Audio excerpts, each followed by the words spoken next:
So good evening, everybody. We're going to start tonight's BSD Board of Directors meeting. Before we go into the agenda, there are two proposed changes to the agenda that I'd like a motion for. The first is to take item 3A and to move that into executive session, please. So that's one proposed change. The second is to add another item under finance to discuss a roof replacement at Molly Stark. And the third proposed change is to add an agenda item to discuss the school community partnership grant that Jody would like to speak about. So can I please have a motion to amend the agenda as stated, please? So moved. I heard Jack Kelly, I heard. Second. Shayla, very good. Any discussion about amending the agenda? Not Shayla, Merity. My mistake. Thank you for laughing, Dan. So hearing no discussion. All those in favor of amending the agenda, please say aye. Aye. Any opposed? Hearing none. Any abstentions? Very good. So the agenda is amended as we just outlined. So agenda item number 1, public comments, please.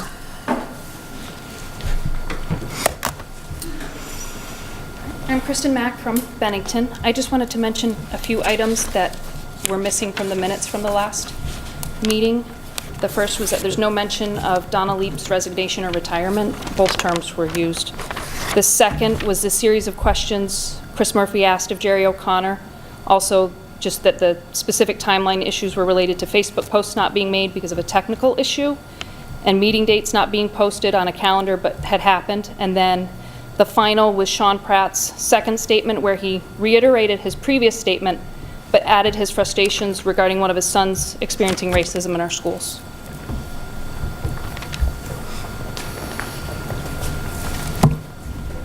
Any other public comments? All right, so moving on to the consent agenda, which includes approving minutes. It includes approving board minutes. Well, we should add what she just brought up. Yep, so could I have a motion to modify the minutes as described by Ms. Mack, please? So moved. Thank you, Jody. Could I have a second? Second, but it'll be reposted properly so that she has it to reference, right? So I suppose... With the changes? So I guess what I would ask, Richard, so we have a first and a second, so here's the discussion piece of it. So Richard, when you have, in the past, when a proposal to amend the minutes to sort of capture something that someone feels wasn't properly captured in the past, how do you typically do it? Do you go back and watch, for instance, the Cat TV? I'm trying to find my minutes. I have a disclaimer at the very beginning that says for amendments or corrections to these minutes, see the minutes for the meeting currently scheduled for. And that's where those changes will reference page and line number. Sure. But in your practice, how do you know what to capture in the amendments to the minutes? So for instance, what Ms. Mack is bringing up, statements, questions that were asked and answered. Would you go back and watch the Cat TV? Yeah, I'm going to go back and watch Cat very TV. good. And then it'll be reposted to SVSU website, but we're going to approve it with the anticipated It'll come back to amendments. you. Amendments. No, he's gonna have them in this meeting's minutes. Right. Okay. And he's gonna post what line that Gotcha. they should have been in. And then we Okay. need to approve that, and then it rolls around to the next time. Okay, got it. So we have a first and a second. We have the kind of process clarified. Any further discussion about amending the minutes as requested? Hearing none. Any other items on the consent agenda that folks want to take a look at? Okay, very good. So hearing none, could I please have a motion to accept the consent agenda? So moved. Thank you, Jackie. Could I have another, please? The second? Second. Thank you, Merity. Merity. Any discussion on approving the consent agenda? No. I'd You- like to make a comment. Sure. Dr. Mugitz is going to retire, and I think we should say thank you, and we appreciate what you've done, and You'll be missed. you'll be missed.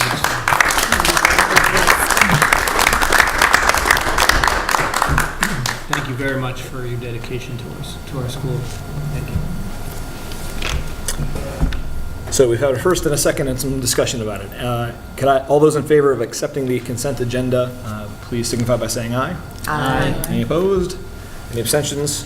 Consent agenda passes. So moving to finance. We have a request for action around item B, which is off-contract employees' pay increase for the fiscal year of 19. So- Move to executive session. Right? Should we do that, are we doing that now, or are we doing that? Oh, no, you could do executive session at the end. You'll have to I take mis- action when you come out. I misread, my mistake. So we're looking at the treasurer's report. So just sort of as an FYI, that was posted. The second, we have the Vermont Dairy in the Classroom Grant Award. So Jim, could you speak to that, please? Renee, would you speak to it? Very good, thank you, Renee. So there's a $400 grant that's been awarded to 2 third grades at Bennell. The $400 is to be used for transportation expenses for 2 classroom field trips to a cow-based dairy farm and any materials for the program that they might need. So we would just need the board to accept this grant. So moved. So where is that coming from? Where's the money coming from? It's the Vermont Dairy in the Classroom program through the partnership with Vermont Dairy Farmers and the New England Dairy and Food Council, the Vermont Agency of Agriculture, and the Green Mountain Dairy Promotion. Cool. I can forward that to you. How much is it and who? $400. $400, and it's for 2 third grade classrooms at Bennell. So we have a first and a second to accept that grant. We've had a little bit of discussion. Any further discussion about the Vermont Dairy in the Classroom Grant Award? So hearing none, all those in favor of accepting that grant, please say aye. Aye. Any opposed? Any abstentions? We will accept that grant, thank you. And I'm trying to think of a milk-based pun that's worth saying, and I can't, so we'll move on. Moving on to approval for the renewal of the rubbish removal contract with action requested. So Renee, are you able to speak to that as well, please? Yes. So we went out to bid for our rubbish removal 3 years ago. I surveyed, and actually it's TAM Waste Management is providing the services now, and they're doing it for all of the SVSU school districts except Mount Anthony. So I surveyed all of the facilities directors and maybe even the administrators too, to make sure, see how things were going with the services. Talked to Jerry, and he's very happy with the services that we're receiving with TAM. So by statute, we are able to renew this contract again. I reached out to Trevor Mance, the owner of the company, and he offered to renew without increasing the cost for next year. The only change that we have is from what was actually bid. We had an addendum last year that we had to add an additional pickup at Molly Stark. So that's been ongoing, so that would continue as well for next year at the same cost it is now. Just in terms of volume, is that what required the extra pickup? How much is that contract for? I don't have it with the addendum, but it's just under $15,000 for BSD. $15,000 per year. And he does, it's not just trash, it's actually composting as well, Okay. and all recycling services. Okay. I move that we accept the renewal of the rubbish. Thank you, Jackie. Thank you, Merity. Any further discussion? Hearing none, could I have all those in favor of approving the rubbish removal contract, please say aye. Aye. Any opposed? Any abstentions? And we approve it. And then lastly, the roof replacement at Molly Stark. So what was just handed out here was some different bids. And Jerry, would you be able to speak to this, please? Renee, do you need a copy? Do you have it? Do you have it? I have a copy. Yep. Oh. Is it legal? Oh, well, just, I mean, I didn't meet with any of the contractors or Right. anything. Those We are we had processes. 3 bidders, was Doxy Roofing, Titan Roofing, and Vermont Roofing. The lowest of the bids was from Doxy Roofing. It's our recommendation, and Jim Secor from McDonald Secor, who did the engineering of this, that we pick Doxy Roofing. They were the cheapest priced, and we'll be able to do all the roofs at Molly Stark. We were going to start in last year to start our roof replacements, because Molly was the one that needed a roof every year for the next 4 years. So we would have been 1 year last year, 1 this year, 1 next year, 1 the following year. The prices come in so well, about $4 or $5 under what Jim Secor has seen coming in the past. So we're going to be under $7 a square foot for roof replacement, which is excellent. Okay. And we really need to get this on so we can, you know, get the savings that's right now, because prices are changing almost daily. When will they start? When will they start? July 1st or shortly thereafter, whenever they can get on it. When will they be wrapped, Jerry? Do you have a sense? 2 weeks before school opens, I think it's August. Okay. Middle of August that we gave them for a finish up date. This is for all the schools? No, I this mean, is- for all the roofs on? Not every roof at Molly. Molly has something like 7 or 8 roofs, somehow like that, but this will be, every year to 2 years, I have them assessed, and that was, like I said, our value was starting the 17th, 18th, 19th, and 20th, so this will get us right up to date on all them. So will this affect the summer program? It shouldn't, other than maybe moving them from one section of building to the other in case it's noisy or, you know, up above it, but it shouldn't affect that. So the funding for this is actually going to be coming out of our capital reserve account that we have. Currently has a balance of about $360,000 in it, and that is not including the money that's included in the budget every year, which is $50,000 to go into that fund every year. We have dipped into it a little bit to cover some of the engineering fees associated with this. So, And we'll have a few little extra expenses, maybe 8 to 10 grand, because we have air conditioning units and stuff that are on the roof that will have to be disconnected and taken off while they re-roof and then set back. So we have more than enough finances to cover it. So, like with any contract, do you have like, it's 281,000 plus, so do you have like There would be a contingency, and how much is that contingency? what was it, 10% or something like that? typically, it's a 10% contingency, but if there are changes, we'll do change orders to the contract. And as Jerry said, it would be well within 10% of what that bid cost is.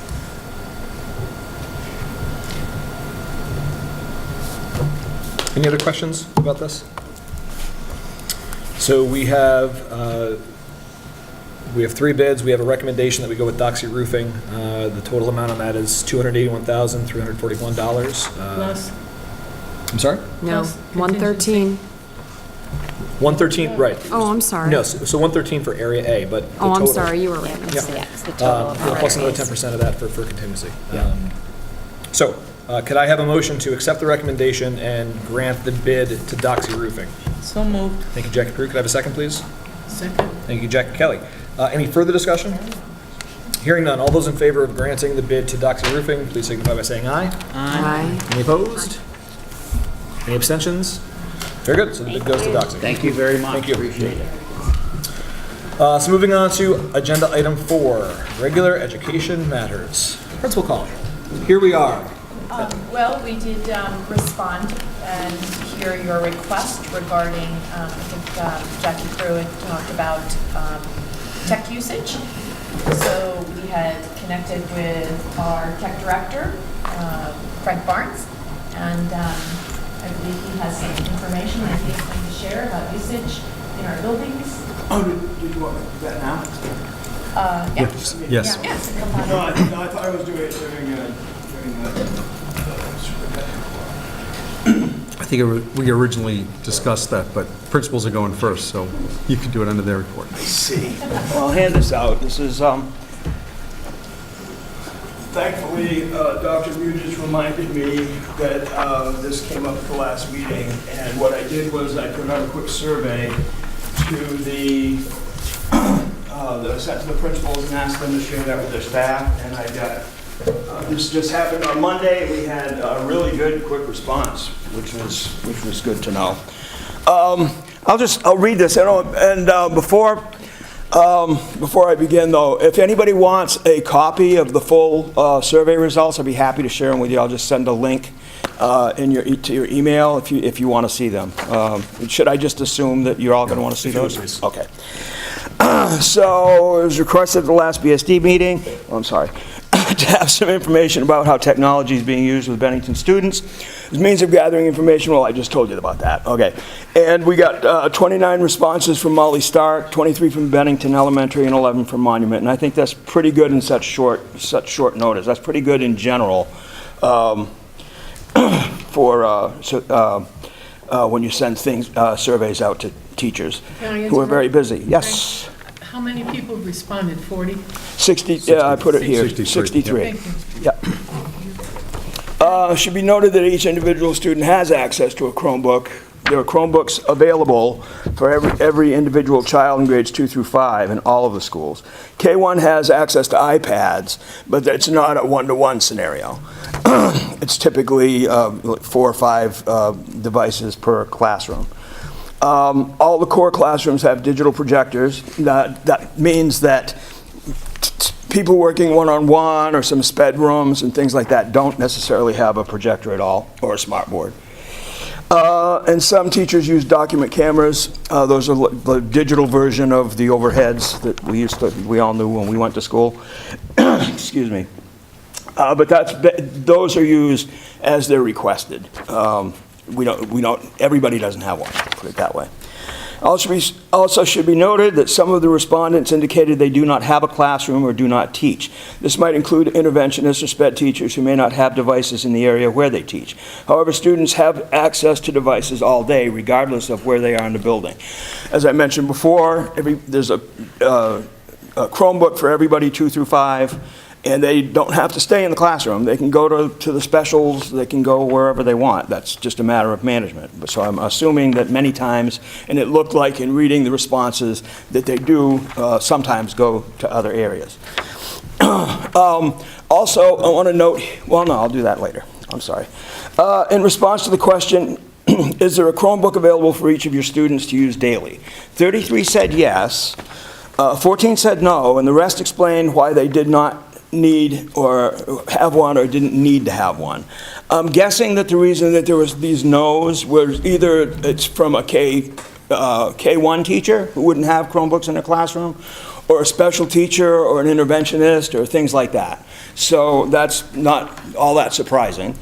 In response to the question, are iPads available to your students? 35 responded no, 3 responded yes, and 17 responded yes, but not for each student, and the rest explained why they did not need or have access. Again, it's only going to be the first and K and first grade teachers who have them regularly, and the fact that no, they don't have one for every student, that's exactly what we expected. There are a lot of things that can be done in groups that teachers are using the iPads for, though, I'm sure. In response to the question, how are Chromebooks being used by your students? 40 said it was research on the web or to access websites for learning. 36 said to write in Google Docs. 27 said to access other tools like calculators, maps, timelines, things like that. 20 said to access assignments from Google Classroom. 19 said to view videos. 18 to create presentations. 11 to collaborate with other students. 5 to make videos. 4 to answer or create surveys. And then there was a bunch of one-off answers, like I use them for Lexia, I use them for Fastbridge, I use them for, a number of things. And you can see all of that in the complete survey when I share that with you. And nobody remembered or noted, Chromebooks are used for the MAP testing and the SBAC testing. So that's, everybody should be doing those things on Chromebooks. And they are, as far as I know. I don't know if maybe you might have some kids go to a lab station or something, but we don't have that generally, in school. yeah, okay. 46 teachers said they have a smart board in their room. 36 say they use it daily. 6 use it 3 to 4 times a week. 4 use it 1 to 2 times a week. 39 teachers report that their students interact with the smart board, so that's good news. The teachers that are using the smart boards are having the kids come up and do things with them. When asked to explain anecdotally how they use their smart boards with their students, many said they use it with GoMath and other math activities and games, and that's great. GoMath is the official math program that we're using, but there's a whole lot of ancillary support that can be added to that as well, and they're using those, so that's good news too. In general, answers indicate teachers use smartboards for a variety of good educational practices, such as virtual field trips. Many of those are interactive. Videos, maps, digital citizenship, and other interactive lessons. And now it sort of comes to, I did make a couple comments and a couple suggestions. I could have made more, but I wanted to keep this brief. And I also wanted to know if there's other information specifically that you'd like me to gather. I'd be more than happy to do that. And I know that this generated from the integrated field review that said that, technology was being used, but it was inconsistent across the SVSU. That, just so you know, that's not unusual anywhere. When I think somebody who went on one of the integrated field reviews at your last meeting may have mentioned that, but when I went on an integrated field review, and it's the same sort of thing. When you're dealing with 7 or 8 buildings or whatever, you're going to have a varying degree of what's being used and how it's being used. And that's something that I think I'd love to address. We need to be consistent. We need to have more people doing some of the things that some of these teachers have shown that they're doing. So any questions so far before I, yep, okay, Jackie and then Jackie. Yeah, how old are your smart boards, and are they still effective?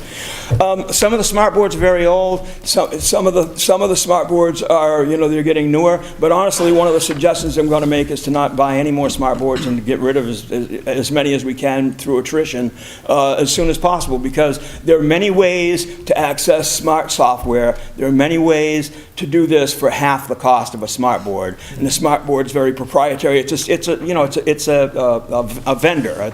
It's a manufacturer that manufactures one product that a dozen other manufacturers can make for less money. Do you have a replacement type of it? Yes. I have been replacing as they have been dying, except for when someone specifically says, after I tell them I'd rather give them something else, they specifically say they want a smart board. Other than that, we've been replacing them with Epson digital interactive projectors. Ultra short throw projectors that mount right on the wall. They only stick out from the wall about, 1.5 foot, 18 inches. Yep. Question about the interactive projector, though, is, I'm sorry, That's okay. does it have the touchscreen ability that the smart board did? Yes. Oh, it did? Yes. Oh, okay. Well, Jackie first, then I'll come back to Jackie. I asked the question, and the reason I asked the question is because we have A lot of money. had a plan a few years ago, and to put in the Chromebooks and all this stuff, and if we're going to continue to spend money, and we, as a board, we should be looking at the best way to use our dollars for our students, and if they're not being used, or the supplies or aren't going to be used, then maybe there's someplace else we should be putting the money. And that's why I asked that we find out how they're being used and if they really are being used on a regular basis. Right. How many teachers do we have in the BSD? Yeah, I meant to count, I'd have to actually count them off the websites, and I meant to do that today, and I didn't get to it. I think there are a little less than 100 of regular classroom teachers, and then add the special ed teachers and any interventionists and stuff to that, almost probably double that. I think that'd be a little high. But Classrooms, I think there's less than 50. Yeah, I counted, well, I'm just going what I think. Do any of you? About 54. we could get. Oh, is that the exact all? number. I think Yeah. there's like 100 professional employees total, but I'd have to. Oh, okay, maybe I was thinking of the 100 total, including the, No, okay. we're talking about classroom. And do you have it prioritized so that classroom teachers get like the first pick, et cetera? And then another question I have is, last fall, when they finished all the reassembling of the desks and all the buildings, one teacher lost an Elmo attachment cord, and no replacement has been given to that person. A cord like that would be a building expense. That would be whoever orders equipment from the building would order the cord. Yeah. And then the other question I have is, each teacher is responsible for X number of minutes, hours, whatever, doing Lexia. And so is the appropriate equipment distributed so that, like, if 2 classrooms have to share it, is that an equal time, or does one get shortchanged? Honestly, I can't answer that. That would be management in the building, I would gather. Do any of you know anything about how the Lexia thing? And honestly, I thought Lexia was going away, but, yes, no, maybe, I don't know. We have a new, we're actually contracting for all of our children in Lexia next year. But I'm not quite sure, can you clarify the minutes? Well, What exactly well, were for you instance, asking? if, say there's 2 fourth grade classrooms and they both have to use it, do they get an equal amount of time, or do they borrow it from somebody else, or? Lexia is purchased per pupil. No, I meant the Chromebooks. The Chromebooks. Sharing the Chromebooks in order to actuate the Lexia. All of our children, second grade through fifth, should have their own Chromebook. They have their own Chromebooks. They all have their own Chromebooks. Right, and They're then, not sharing a set. and nobody has to share? They should not have to share. Not second through fifth. Second through fifth Our first grade has 20 Chromebooks, which they share among the 3 sections of first grade. But And kindergarten doesn't use it? kindergarten has Kindergarten and first have that iPads. they consolidate and then share. Well, then I'll speak to you privately. Yes. I'll be glad to. Frank, thank you for putting together the questions and a nice consolidation of the information. And I wanted to let you know that 2 teachers from BSD reached out to me tonight before the meeting, and one had time to do the survey and said it was a great survey and that she hoped that we'd discuss it. And another said, I want you to make sure everyone knows it's so busy right now. This is really valuable, but many of us did not get to this. So, but they did appreciate you reaching out and thought that the questions were really helpful. Thank you, and I appreciate the fact that the principals got right on it and when I sent them the survey. And as I mentioned when I first started off, 63, that's a good number, especially if we only have you're saying about 100. I'm happy with the response. But I wouldn't mind doing some sort of a follow-up when things aren't so busy, or finding another way to address some of these things. If there are no questions at the moment, I would like to read my comments and suggestions. I have one more question. Okay, Jackie. Can we use this as a so-called baseline and then look at it again next year? Yes, actually, I'm suggesting a baseline of sorts in my suggestions. So let me go through that, and then if there are any other questions. So of all the various uses that were associated with smart boards, none of them required a smart board specifically, and I already had mentioned that. Some use smart notebook software, but that can be run on an interactive projector as well. We run it on the Epson projectors that I had mentioned before. I strongly recommend that we replace smart boards with interactive projectors moving forward at about half the cost. And another thing is, too, that I found out, and this will be addressed in my, I didn't include this in the baseline for the Chromebooks, but a lot of the use of the smart boards, very few are using the smart software.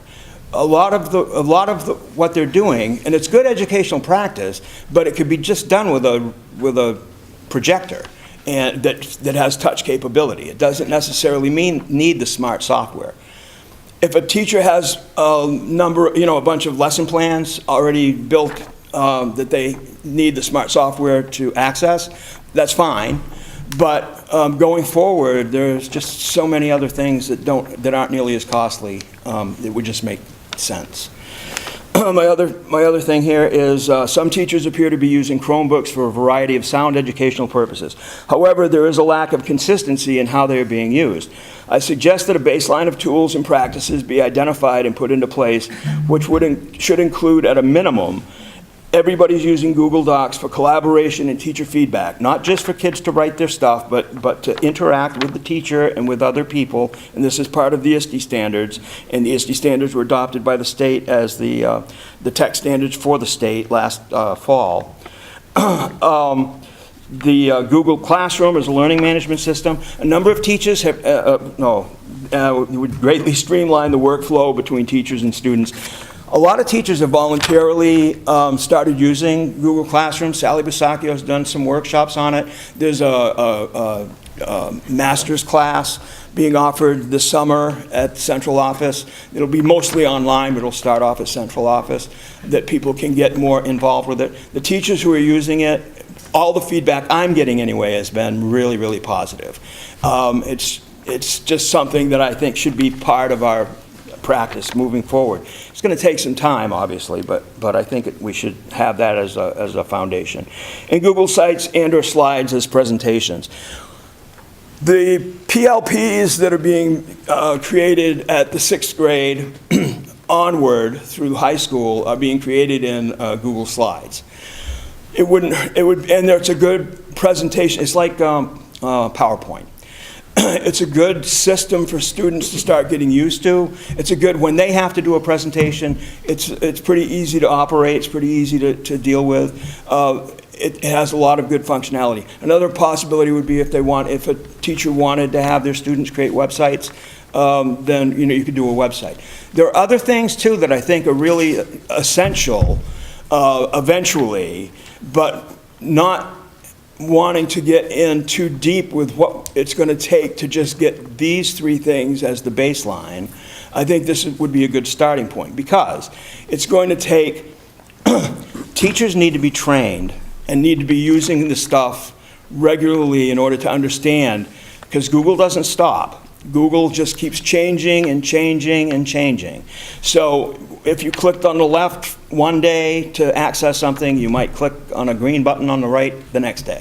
So and that's part of the beauty, is knowing how to adapt to whatever's coming down the line. This is one of the reasons that we're having students have technology integrated into the classrooms with students, because there's so much to adapt to and change. So it's going to take a commitment from the administration to make sure that the teachers, and it's very difficult, I realize, have the time for the training, invite our integrationist or myself, or collaborate with other teachers in their building if they have questions, how to use this stuff. But it's going to take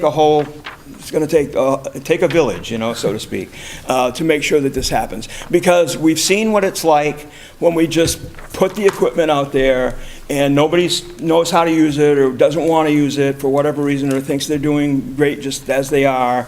But especially if they're not supported and they have no opportunity to know how to use it, it's going to do exactly what you're fearful of, I think, Jackie. So we don't want that to happen.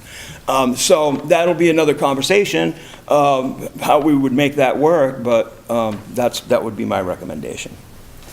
And any other questions? I have one other question.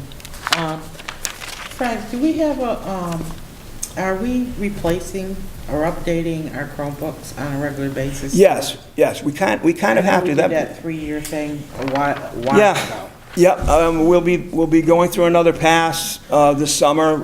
I don't know how many are scheduled to be moved on, so to speak. But I am going to strongly suggest, actually, no, it's already in your budget, because I was reminded. You guys are going to have Go Guardian on your Chromebooks, which is a program that allows teachers to see exactly what the students see, each individual student seeing on their screen. Mm-hmm. It allows the teacher to only give access to, where they're supposed to be going and what they're supposed to be doing. The teacher can turn it off. We have access to, if a student sends them, we'll have access to anything the kid ever did on the machine. So it'll be a great tool for privacy and security and making sure that kids are staying on task. Yes? That actually led to a question I had from my first term on BSD, which was Chromebooks. We were rolling them out to the upper grades primarily, and we had discussed trickling down older technology to the younger grades, and since there is such a lack of them in K through 1, we had discussed it years ago, but I don't know if it's still happening. Are you taking older machinery that is a little clunky and handing them to the younger kids so that the younger kids can get the exposure? So even if it's a little obsolete and it's a little clunky, at least they have the opportunity. So a lot of children have no access to computers. It gives them some hands-on. Yeah, Meredith, I think we're at a place right now where there have been enough machines that have come in and enough that are ready to go out, where we can, the ones that we replace, we're not replacing them because, well, some of them we're replacing because they're just, dead. But the software update licensing expires at a certain place. Mm-hmm. So we'll be So we're going to be retiring the ones that look like they're going to be expiring in like November or So if the April. So software those can license- easily go to the other grades. Okay, that was my question. Yeah. Now, that may, I just thought of this just now, that we may need to buy a couple of carts, because Right. they're going to need to be charged as well, and the Right. other carts are going to be loaded up. with My new ones. concern is I want as much tech in the younger grades' hands, and it doesn't need to be brand new and shiny. You know, it can be a little clunky and have a key missing, but to give kindergartners in 1, 2, the opportunity to learn a mouse pad and learn how to move a cursor and things like that, I think it's important. And then as they get older, you know, they've got a more functioning, Wi-Fi capable, whatever. I know that's how we do it in my home. Yeah, no, that's great. I think it would be wonderful if, when I look at your overall tech budget, if you could get more iPads into those K-1 groups, because it's a fine motor skill thing with kids at that Yep. age. You know, so, and I think it's a great idea to start giving them some access to the keyboards, because when they do the SBAC tests, Right. they're going to need to have that, and they don't want to go in that cold with no, you know. Right. So having the keys to practice on, the touchpad, excellent idea. Yeah. They wouldn't be an everyday scenario, though, but they'd be available for the students. That was some feedback I had gotten from kindergarten and first grade teachers, was while computerized testing is great, there's a novelty factor for a kindergarten first grader who's never played with a mouse before, and just playing with the cursor can sidetrack them, so they're not actually even testing accurately because they're busy being a child. As they should be. As they should be. Yeah. Well, piggybacking on what Mary said is, there's another reason for replacing older Chromebooks, perhaps in the K-1, and it's for transition, especially like in first grade, so that when they go to second grade, they'll have that play experience with the Chromebook and then know how to get on it. Because if I have 12 young nieces and nephews, and they all know how to work an iPad. Very few of them will touch my computer. They all want my phone. So there has to be some kind of a transition period where they can play with the keyboard and the mouse. I'll make sure that I'll get a number of all the machines that are going to be retired from, you know, official duty, and make sure that there should be plenty to cover the lower. Yeah. I hope. There certainly would be enough to cover a Just good to take chunk in the what classroom. can't actually be thrown in the bin, things that can be parceled together for the younger kids to at least have some hands-on experience. Yep. I'll make sure that happens. Great. Thank you very much, Frank. Thank you. To our building principals, anything else you'd like to share with us this evening? I would just share that we are, oops, sorry. Sorry. I was just going to share, generally, all 3 buildings are very busy with our assessment window, SBAC, measures of academic progress, our benchmarks whole school are happening. We are going to have our new science assessment happening, so our calendars are just packed with end-of-the-year activities, including assessments. Anything else, colleagues? That's it. Okay, thank you. Thank you so much. Thank you. So moving on to number 5, policies. So unfortunately, without the internet access, I can't cite exactly the changes that were made to 4400, but we are asked to adopt it tonight. So the first order of business under policies is to adopt the amended policy 4400, which pertains to safety and security of employees. This had to do with kind of outlining student behavior. Thank you. So, we spoke about it, I believe, at the last BSD morning, if not 2 before that. So, can I have a motion to adopt 4400, please? So moved. Thank you, Jackie Kelly. Can I have a second, please? Second? Thank you, Jody. Any discussion about adopting 4400? Hearing none. All those in favor of adopting 4400, please signify by saying aye. Aye. Any opposed? Any abstentions? And we adopt it. The next is to warn policy 7300, which is an adaptation, which is a modification made to the public participation at board meetings policy. So could I have a motion to warn that, please? I have a question. Sure. I do as well. Okay, so my question is, so I see that the line has been struck, the school boards and prudential committee reserve the right to eliminate public comment and agenda items when a meeting is posted as executive session only. And I know that this was a piece of contention with some people that came to a meeting that knew that there weren't going to be public comments, so I understand that. But my question is, the sentence prior, the school boards and prudential committee reserve the right to meet in non-public session to discuss such matters as are properly considered executive session items in accordance with VSA, blah, blah, blah. So my question is, I was under the impression that we warned a meeting and went into an executive session. So Jim, I think you're going to need to help me clarify on this. We warn a meeting to go into executive session, and in this case, not allow public comments. But if we go with the sentence prior to define what the meeting is going to look like, we can go into an executive session and not warn it? Am I reading that wrong? Am I reading into that? Because I don't think, are we allowed to meet as a board and non-warn it? No, Not you're warn not. it? No, you're not. Right. So how, I'm misunderstanding it?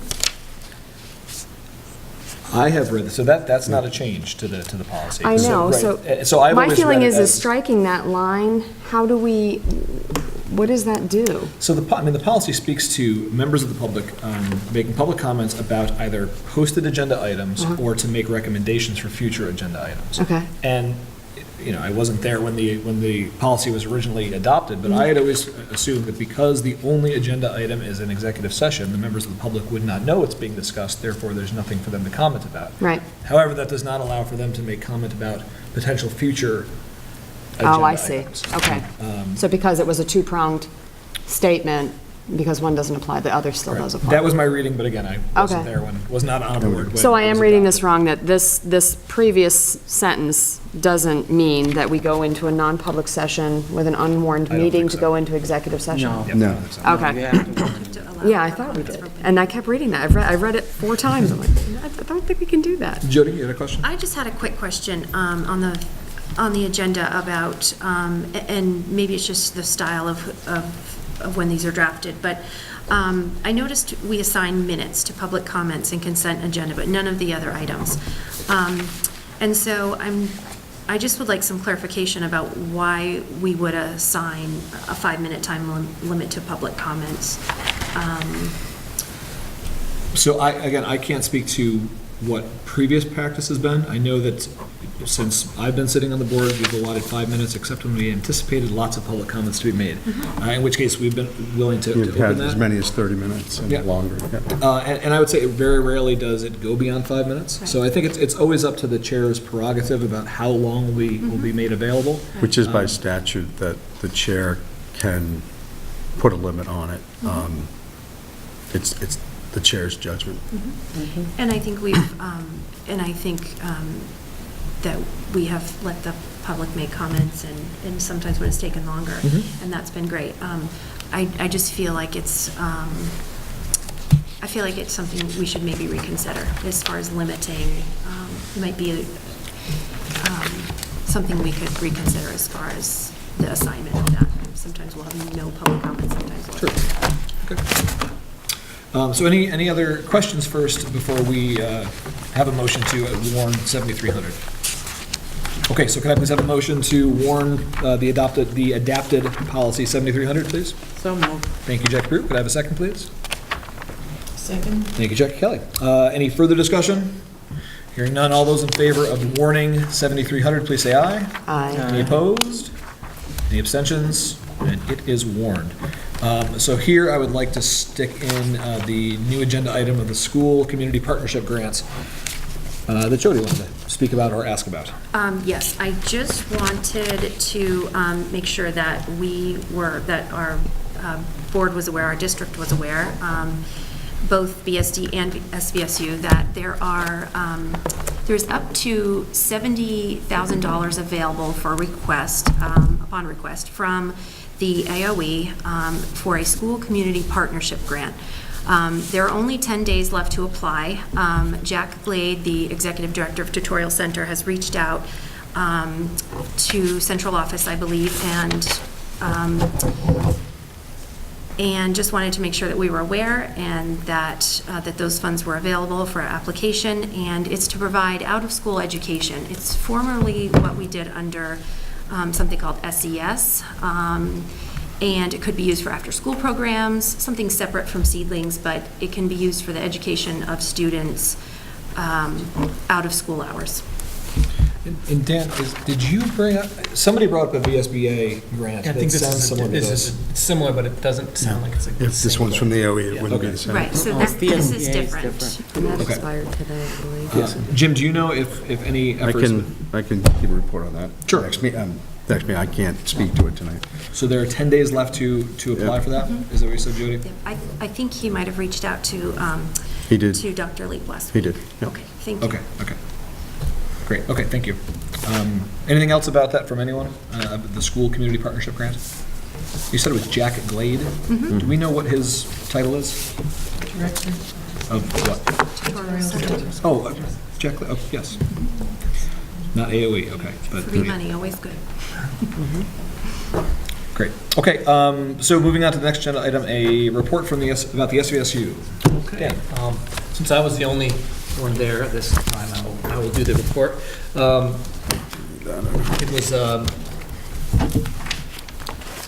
It was a relatively short meeting, and we've talked about a couple of things at this meeting that we talked about, the SVSU, the TAM contract, as well as the public participation at board meetings.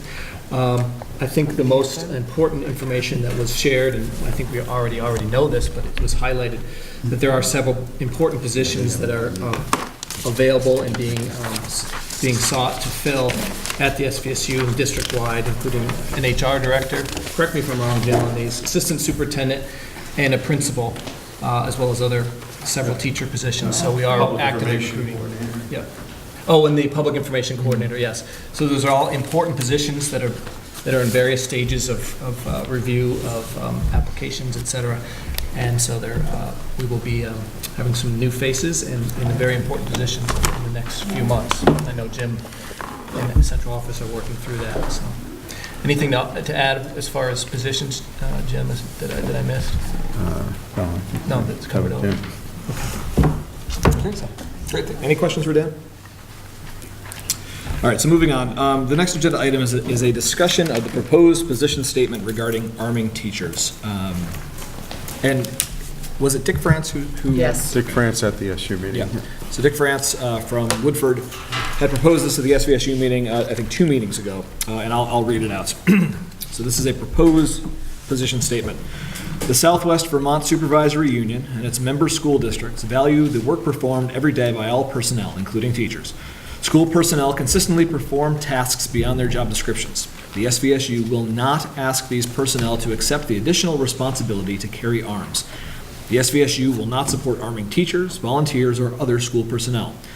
While the Gun-Free Schools Act discourages weapons in the school environment, it does allow for exceptions under certain conditions.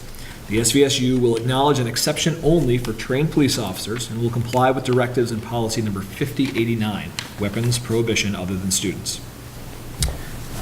So, no, Dan, am I right in saying that there was no discussion of this at last week, 2 weeks ago? There was no discussion. There was discussion. I was at the meeting where Dick France had brought this up, and my suggestion was since all of us were representatives of our respective boards, I thought it was appropriate that we have the motion brought before our board so that we could all have a conversation regarding our position, and then we could all report back to SVSU what our position is. So let's open it up for discussing this. Sorry. Please. I totally agree. Period. All right. Me too, period. I agree, I do too. but we've got to come up with a plan on how we get resource officers in our building, and how much it's going to cost us if we have to hire sheriffs full-time So, and have them trained. so I wonder, so without kind of judging the value of school resources officers or not, and how we would pay for that, not making any judgments around that at all, I see that playing more a role in the work that Vic has been doing for the SVSU. But in terms of just a position statement, If we're just talking about position Yep. statement, I haven't got a problem, but I really think that we need to have You can do it at a future time, but we need to have a discussion on what the costs are. Okay. So, since we are all nodding our heads, could I have a motion, let's see, could I have a motion for the BSD to voice its approval of this proposed position statement? I'd like to ask another Sure. question, though, before that. Do we kick this up so that it becomes a policy? Well, I guess that's a good question. I suppose we leave that to the SVSU board The to question figure out what to do at with the it. SU meeting was, you could do that. Dick France's intention was, he wanted something more immediate, because policy, as you know, Takes a 2 minimum of years. 6 months to 2 years, yeah. So. He wanted the ball rolling. Yeah, he wanted it, discussion. and So- Meredith was correct, she made that suggestion that on something so important in this, rather than have the SU representatives vote in isolation, to take it back to their individual boards for input. So could we make this a BSD policy? No, you've agreed, you have a policy that you agree that all your policies, you form policies through the SU. So but you could certainly vote this tonight, and then you could ask your representative to the policy committee to bring this forward, and I don't think you'll be alone, the only board that's alone that. I think this is considered a quick step, but maybe a groundwork for future policy. So we had Jackie Prue made the motion. Could I have a second? I'll have a second. Thank you, Meredith. Any further discussion? Hearing none. All those in favor of the BSD approving this proposed position statement, please signify by saying aye. Aye. All right, any noes? Don't hear any abstentions? No. Thank you. So, Dan, will you please, at the next SVSU meeting, will you please share the results of this vote? Thank you. Okay, moving on, superintendent's report. Thank you. So I asked for, give a couple of updates. Jackie asked me where we are in Act 46. So people are asking. We are the same place we were the past few months. We're waiting for the state, which we expect on June 1st. The state plan will be unveiled by the Acting Secretary of Education to go forward to the board. We did, some of you had come to our, we did a teleconference with officials from AOE, which reviewed the Section 9 reports that all boards submitted. And the report that the Secretary of Education will be filing is a Section 10 report. So, so June 1. Just wait for Section 11. Right, so let's wait and see what happens. On April 12th, we did, at central office, we conducted, Renee Gordon, myself, and all the other directors conducted new board member training. Some of you went through that last year with us. Not everyone was able to attend, so we are reaching out to board members to come in and do individual one-on-one training, particularly around finance and personnel, which was in special education, which were major points on that 2-hour meeting. So, I've already talked to Jody about that. She's going to be in contact and find a date that we can meet with her and do that. On May 23rd, board chairs, I don't know if you haven't responded from that email. Board chairs and superintendents are required to go through training on how we work together. Check me out. Okay, and so, but it requires a field trip. We have to go up to Lake Maury Wednesday. So the SU meeting for that night has been postponed at 5:23 because there are 4 board chairs on that board, and they do want to go there. So it's, I think, if you can make it, that would be good. That's May 23rd. The last day of school is going to be June 22nd, and I want you to know that that will be a half day of school for everyone. The students will go home early, and what we're planning with our safety coordinator is stage 3 evacuation training on that day for staff.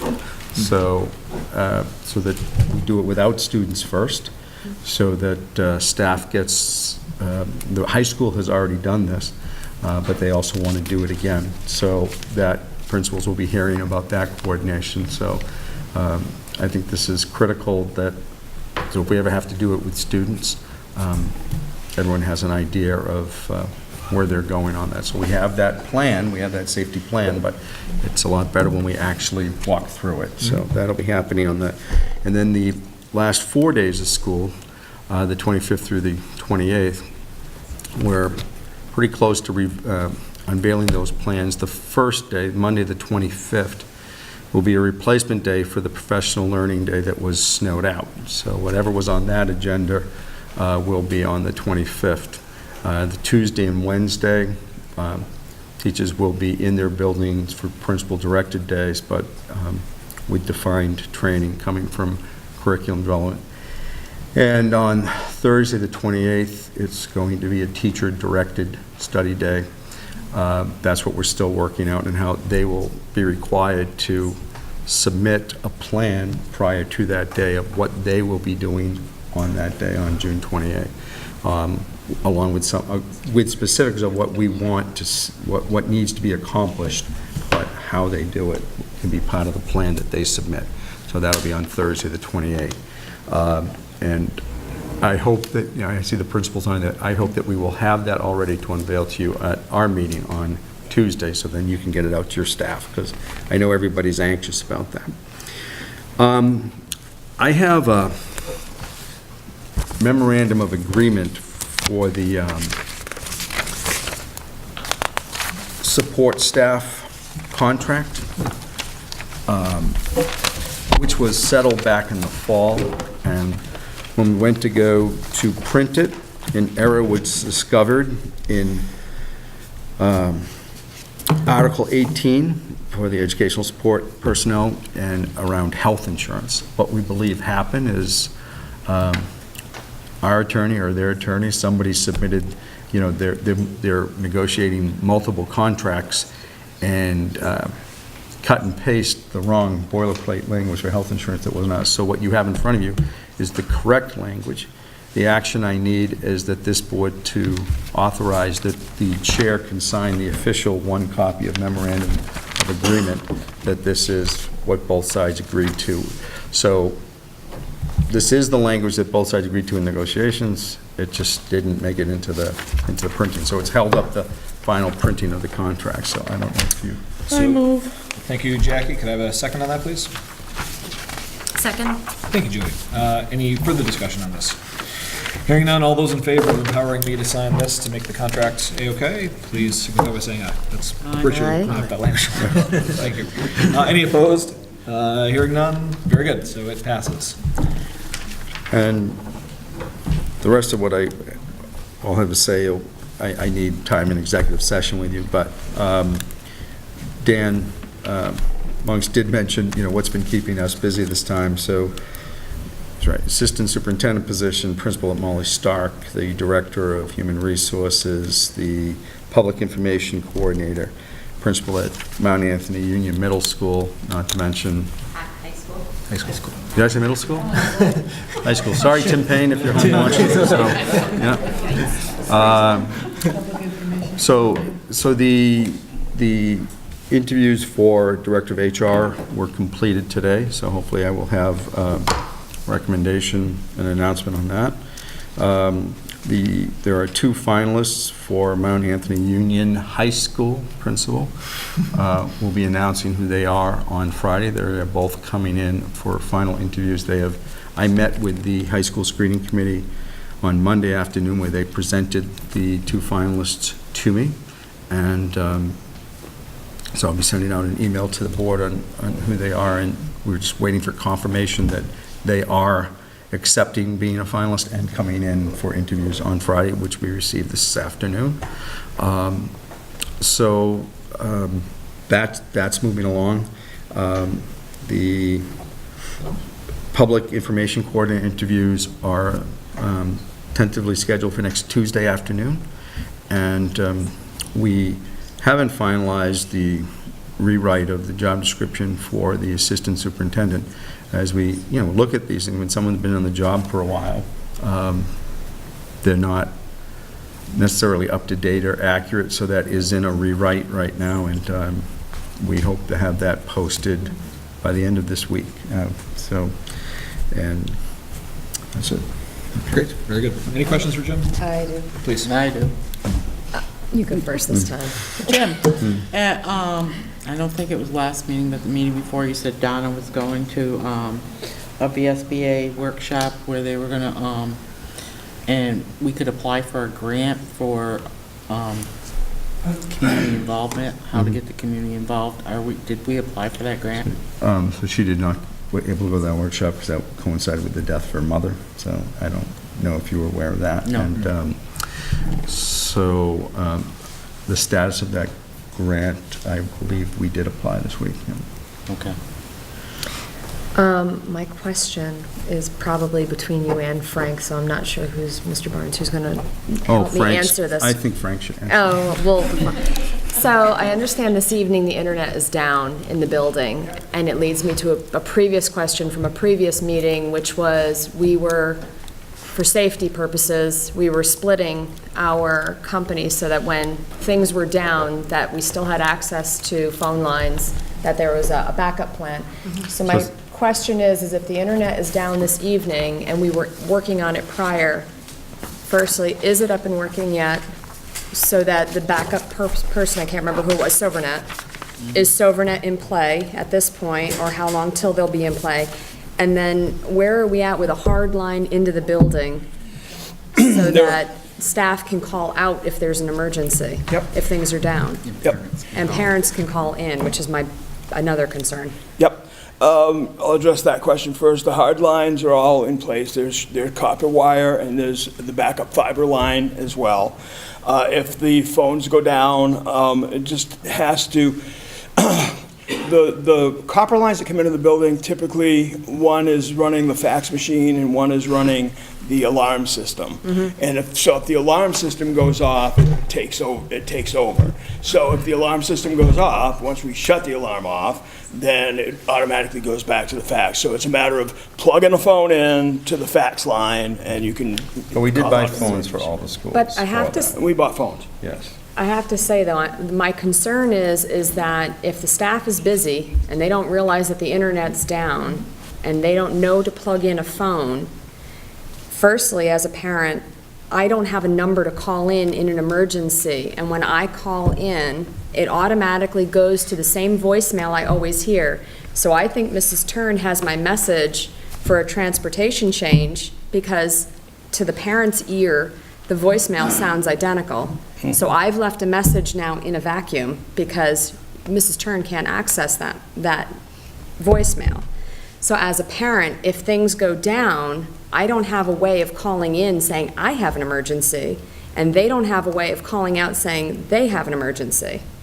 So my concern is where are we at with having, I understand we have a dedicated phone line, and I understand it exists in the fax machine, but to have to plug in and to know to plug in, a parent still doesn't have a way to call in an emergency. So I'm concerned that there's a breakdown, there's a disconnect, that we have to come up with a gap filler. And I know that that's going to be a pain in the neck, but I'm just worried. Only because it's happened to me, but with Monument being so small, I got lucky that day. Mrs. Tern happens to have my cell phone number, and she texted me directly. That's not going to be any parent any day. That was luck on my part. Right. I don't know exactly how to address this. I can look into all the possible options, but whenever you have, there's a reason they're called emergencies, you know? So Yeah. when you have an emergency, and I know we need to have a backup plan, and we do, I need to check with, concerning tonight's scenario where the internet is down. I've been in contact with 2 senior systems administrators that are trying to figure out what's going on. They haven't figured it out yet. So is Sovernet in play right now, or has that not kicked in yet? I need to check with that because I don't know if that's something that we have to manually switch over or if it just automatically kicks in. I will check on that first thing in the morning, though. As a matter of fact, I'm meeting with my senior staff tomorrow, so I'll ask these questions when I meet with them.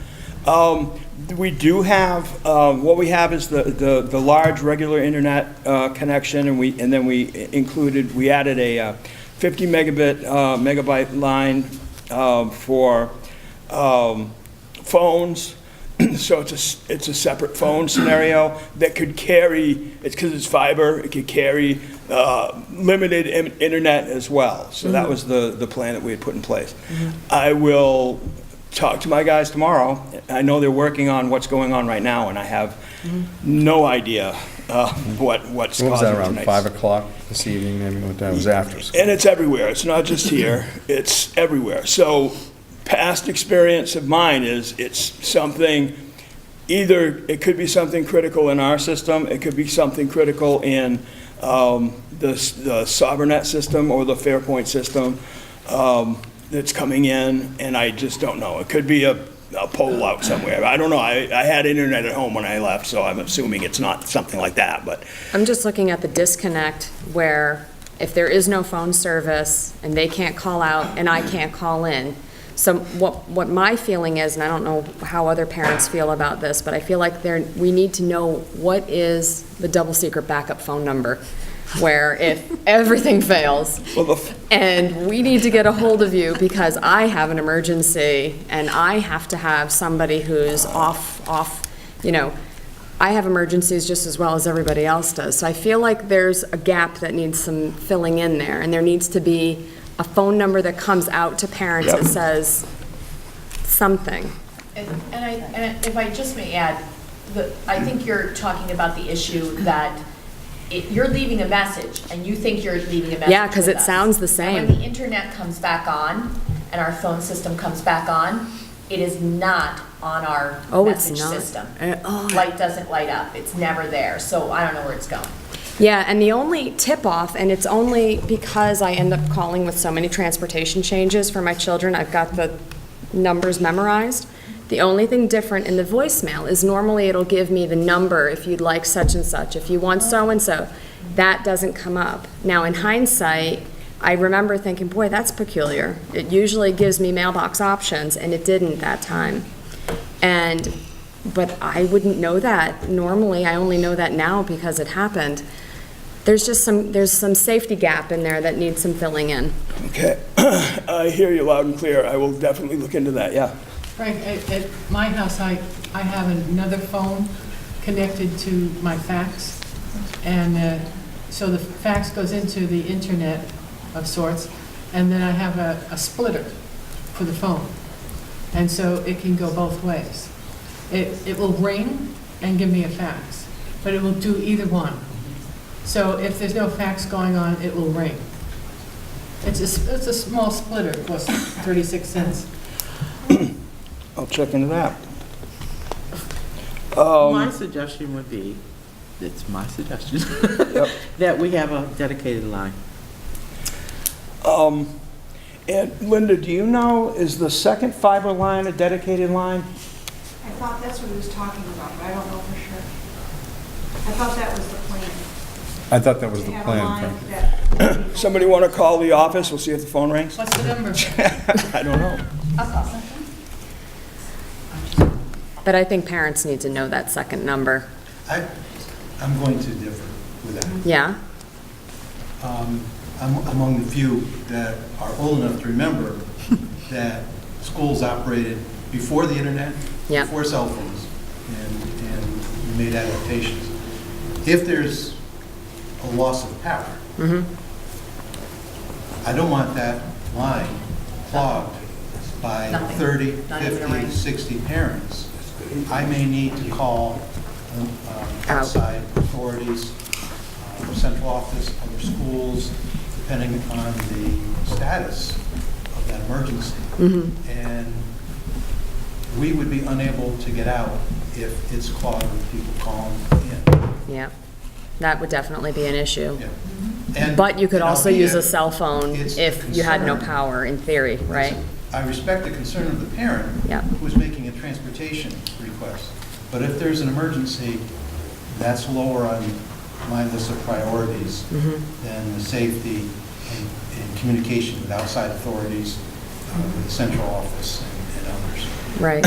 It would be an inconvenience. I understand. There's no question about it, but And just as an observation too, if there's, you can only answer one phone call at a time, and if every parent's calling in, or whatever, I mean, there's that. I had been looking at it though, and maybe I shouldn't have been, as can we call out if we need to.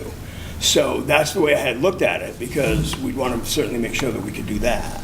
But I've written down a lot of things here that I'll get some answers for you and happily And report write down back. Magic Jack. You can have a throwaway phone and program it with Magic Jack and give it to your nurse.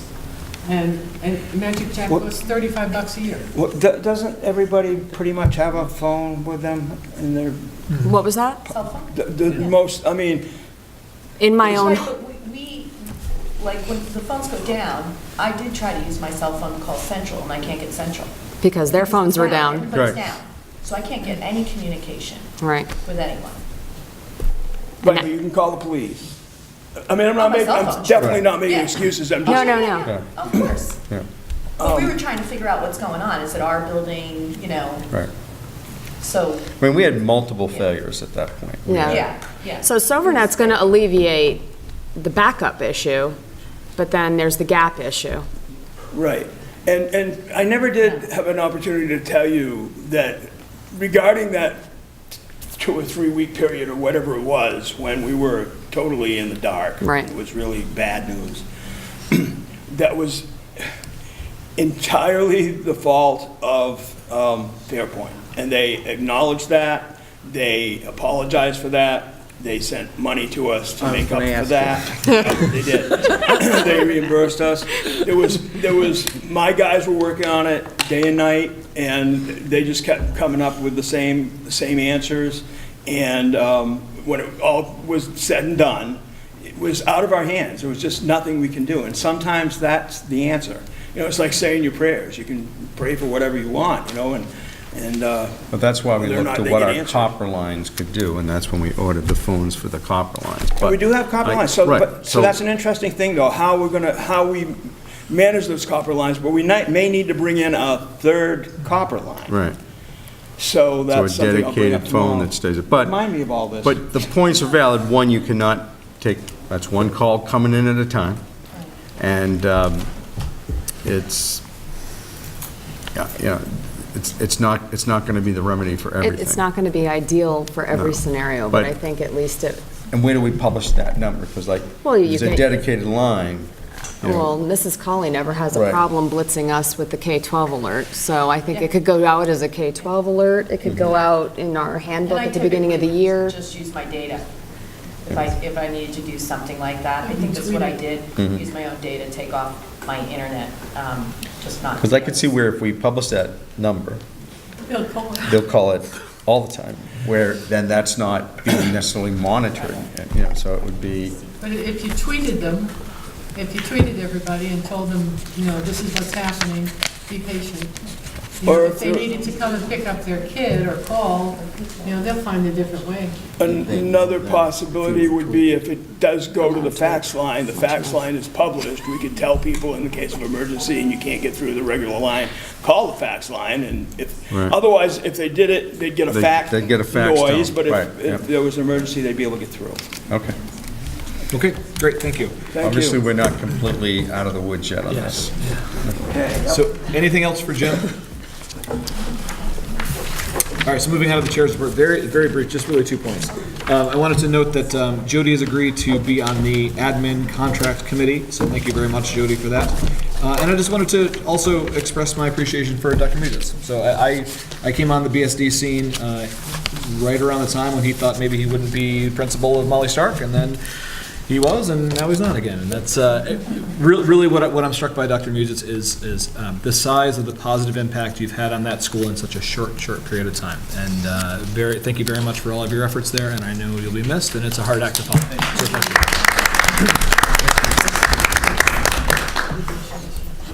Oh, yes, no, you weren't here, but you were already on. You just didn't know it.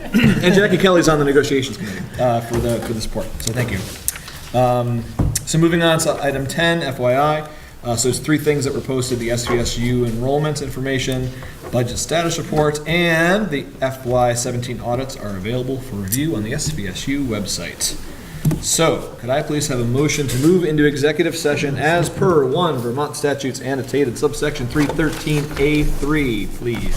So moved. Thank you, Jack Kelly. Thank you, Merity. Also going in for this one. Any discussion? All right, and just to recall, it's for A3, it's also for the off-contract employees, which we agreed to do at the beginning of this meeting. And we're coming back. We're gonna come back with some for action. Yes. And I'm asking the board to please invite Renee Gordon and Edie Dunn into. Sure, absolutely. So first and a second, any discussion? Hearing none, all those in favor of moving to executive session, please say aye. Aye. Aye, any opposed? Any abstentions? And we're in executive session.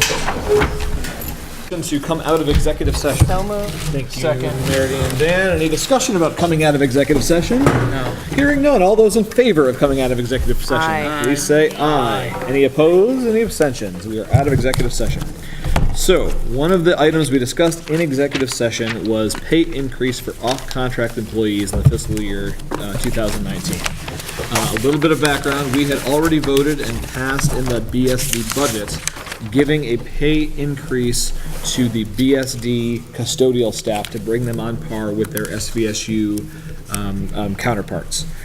So I'll just say it again, the BSD custodial staff has already gotten a pay raise.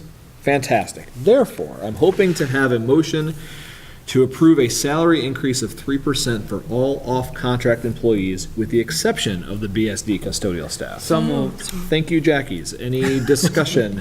Richard's keen ear will figure out who was first. It's because she's closer. Any discussion about granting a salary increase of 3% for all off-contract employees with the exception of the BSD custodial staff? Hearing none, all those in favor of offering a 3% salary increase to all off-contract employees with the exception of the custodial staff, please say aye. Aye. Any opposed?